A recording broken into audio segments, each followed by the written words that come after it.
Amateur astronomers see Comet ISON approaching the Sun. Presented by Science at NASA. On Thanksgiving Day 2013, Comet ISON will have a close encounter with the Sun. Astronomer Carrie Liss, the head of NASA's Comet ISON observing campaign, hopes that every telescope on Earth will be trained on the comet in October and November. If the recent behavior of amateur astronomers is any indication, he may get his wish. As September comes to an end, Comet ISON is still far from Earth and relatively faint. Nevertheless, backyard astronomers are taking pictures of the approaching comet like Hollywood paparazzi. The comet is approaching Mars in the pre-dawn sky, explains Liss. It is invisible to the naked eye, but within reach of backyard telescopes. I photographed Comet ISON on September 15th using my 4-inch refractor, says astrophotographer Pete Lawrence of Chelsea in the United Kingdom.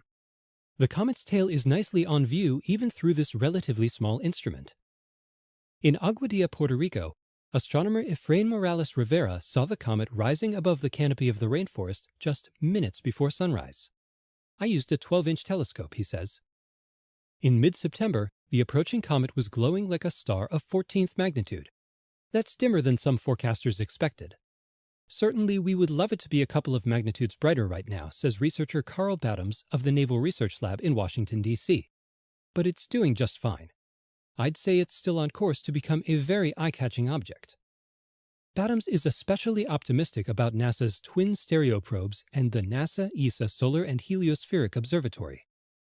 Those 3 spacecraft are equipped with coronagraphs, devices that cover the blinding disk of the Sun to produce an artificial eclipse. The coronagraphs will be able to see Comet ISON at its brightest when it is making its closest approach to the Sun on Thanksgiving. If Comet ISON survives its brush with solar fire, skywatchers on Earth might get an eyeful as well. Based on the latest images, internationally known comet expert John Bortle says ISON appears likely to survive the inbound leg of its journey all the way to the Sun. It will probably brighten more slowly than all the early hype led the public to believe. Nevertheless, Comet ISON should very briefly become exceptionally bright, at least rivaling the planet Venus in the hours preceding its closest approach to the Sun. After Thanksgiving, Comet ISON will emerge from the Sun's glare well positioned for observers in the Northern Hemisphere. The comet's tail will likely be visible to the naked eye in both the morning and evening sky throughout December of 2013. The last comet that did this sort of thing was Comet Lovejoy, which put on a grand show after it brushed the Sun in 2011. People in the Southern Hemisphere still remember the comet's tail stretching halfway across the night sky.